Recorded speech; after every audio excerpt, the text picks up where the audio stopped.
Hello everyone, welcome back to my another blog.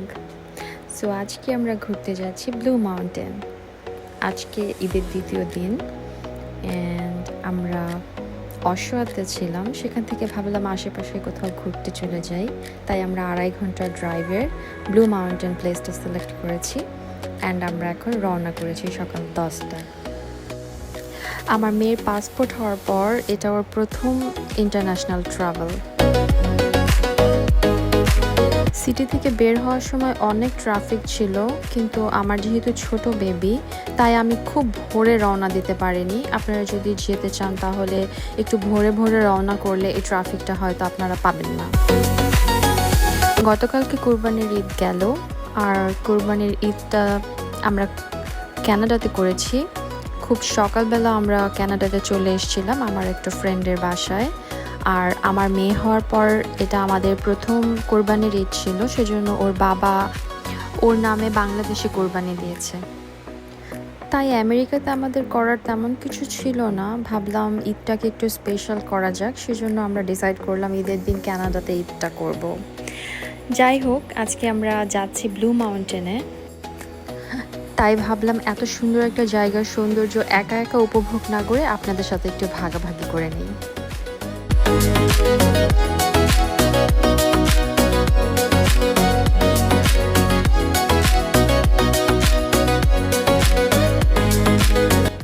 City traffic থেকে বের হতেই খুব সুন্দর একটা জায়গা আমাদের চোখে পড়লো।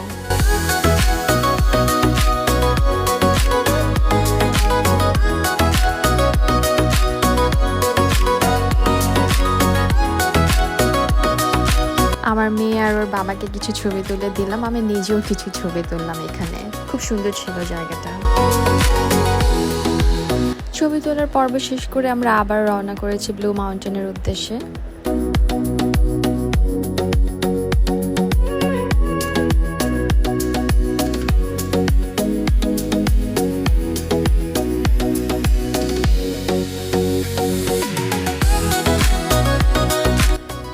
পুরো ড্রাইভটা ছিল অসম্ভব সৌন্দর্যে ভরা, অসম্ভব মজার। আমরা খুবই এনজয় করতে করতে যাচ্ছিলাম।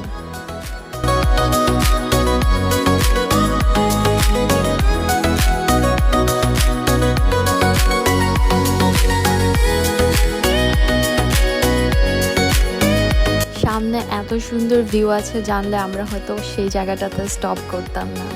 যাই হোক, আপনারা যারা আসবেন ফিউচারে এই লোকেশনগুলোতে দাঁড়াতে পারেন। এখানে অনেক সুন্দর করে ভিউ পয়েন্ট করা আছে, সেই পয়েন্টে আপনারা গাড়ি পার্ক করে দাঁড়াতে পারবেন, ছবি তুলতে পারবেন, টাইম স্পেন্ড করতে পারবেন। আমরা যেহেতু প্রথমবার এসেছি আর এগুলো জানতাম না, তাই আমরা এগুলো মিস করেছি। আর যেহেতু অনেকটুকু সময় আমরা সেখানে কাটিয়ে এসেছি, তাই আর এখানে কোনো স্টপ না করে সরাসরি ব্লু মাউন্টেনের দিকেই যাচ্ছি।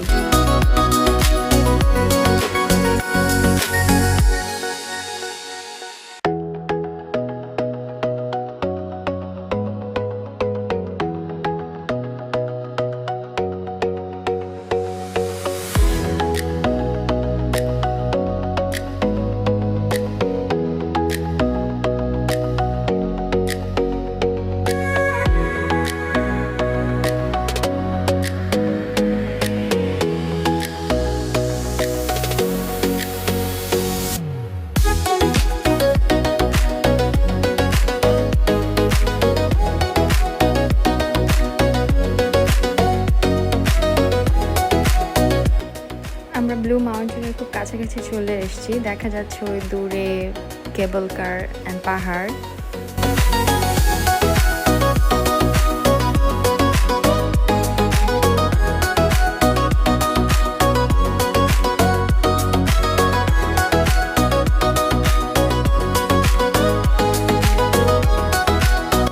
Welcome to blue mountain.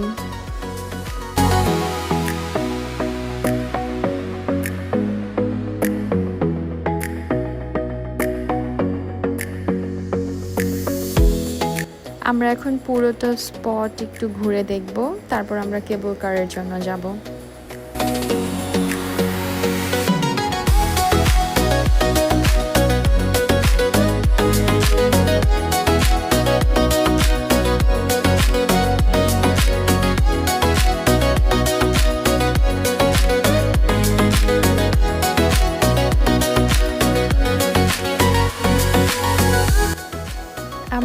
আসছি ব্লু মাউন্টেনের সবচেয়ে আকর্ষণীয় প্লেস, ব্লু লেখাটা যেখানে, সেখানে।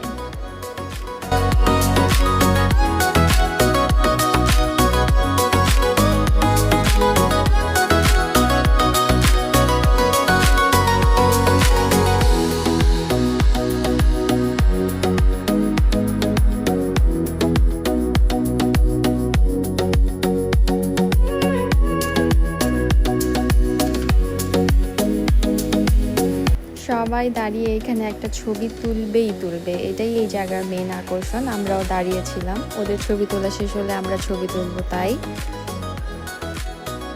সূর্য ডুবে যাবার পর এই লেখাটা দেখতে আরও অনেক সুন্দর লাগে আর অনেক কালারফুল লাগে। আমরা যেহেতু দিনের বেলা এসেছি তাই এই জায়গাটা এরকম লাগছিল। ঝটপট কিছু ছবি তুলে নিলাম, কারণ আমাদের সাথে কিউতে আরও অনেকে দাঁড়িয়েছিল।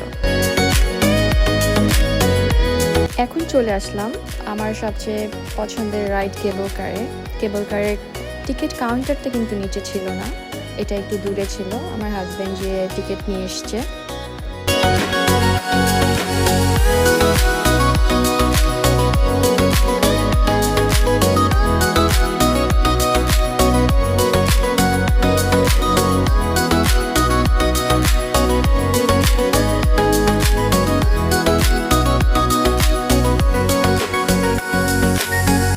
এখানে অনেক বড় লাইন হয়, সো আপনারা যদি 2 জন বা তার বেশি থাকেন তাহলে ভালো হয় একজন টিকিটের জন্য গেলে আর একজন লাইনে দাঁড়ালে আপনারা হয়তো অনেক বেশি পিছনে পড়বেন না।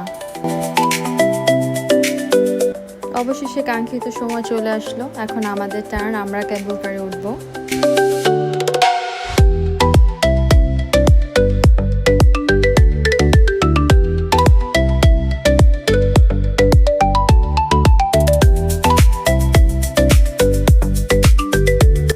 যখন জানলো আমরা অনেক দূর থেকে এসেছি, আমেরিকা থেকে এসেছি ওদের ব্লু মাউন্টেন এনজয় করার জন্য, ওরা খুব ওয়ার্ম গ্রিটিং করছিল।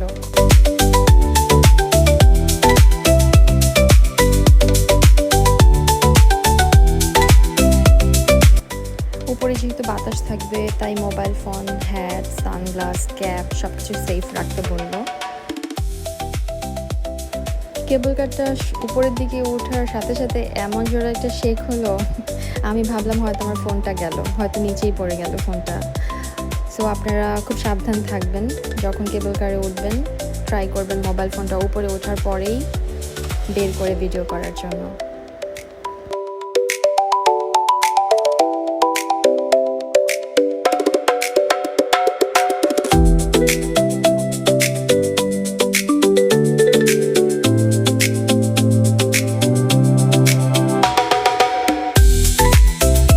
উপরে উঠতে উঠতে এত ভালো লাগছিল জায়গাটা, আমি আর আমার হাজব্যান্ড সাথে সাথে ডিসাইড করে ফেললাম আমরা স্নোতে আবার আসবো এইখানে স্নোফলের সৌন্দর্যটা এনজয় করার জন্য।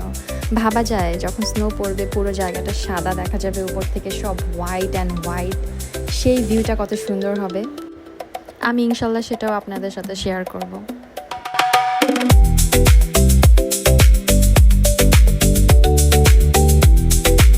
মিডল পয়েন্টে আসার সাথে সাথে আমাদের কেবল কারটা স্টপ হয়েছিল। মেবি এখানে যারা ঘুরতে আসে উপর থেকে ভিউটা দেখার জন্য কিছুটা সময় দেয়, অ্যান্ড আমরা সেটা খুব এনজয় করছিলাম, ছবি তুলছিলাম, ভিডিও করছিলাম।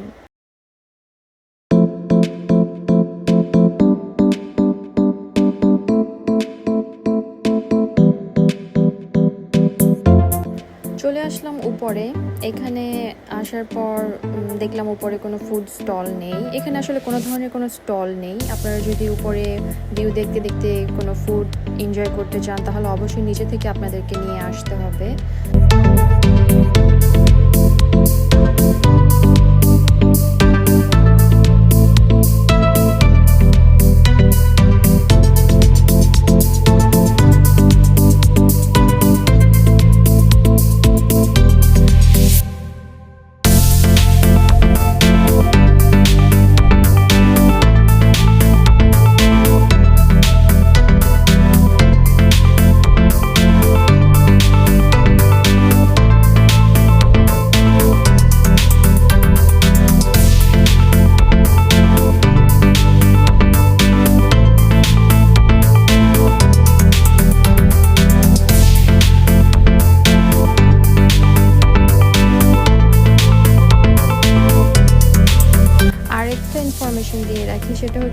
জায়গাটি একটু উপরে, এখানে অনেক ঠান্ডা বাতাস।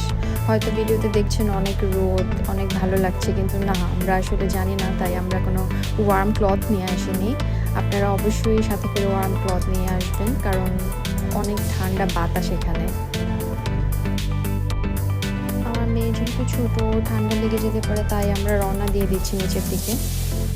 ও যেহেতু খুব সকাল থেকে বাইরে ছিল, তাই ওর ধৈর্য আসলে শেষ হয়ে গিয়েছিল, ও খুব কান্নাকাটি করছিল। এই জন্য আমরা আর কোথাও দেরি না করে বের হয়ে যাচ্ছি এখান থেকে। অ্যান্ড যেতে যেতে হয়তো কোথাও স্টপ বাই করে কোনো ফুড টেকওয়ে নিয়ে নিব। আরেকটা কথা বলে রাখি, এখানে কোনো হালাল ফুডের দোকান ছিল না, কিন্তু ফুডের অনেক স্টল ছিল, আইসক্রিমের অনেক স্টল ছিল। ভিডিওটি আপনাদের কাছে কেমন লাগলো অবশ্যই কমেন্টস করে জানাবেন। দেখা হবে আবার অন্য কোনো ভিডিওতে। সে পর্যন্ত সবাই ভালো থাকবেন, সুস্থ থাকবেন, নিরাপদে থাকবেন। বাই।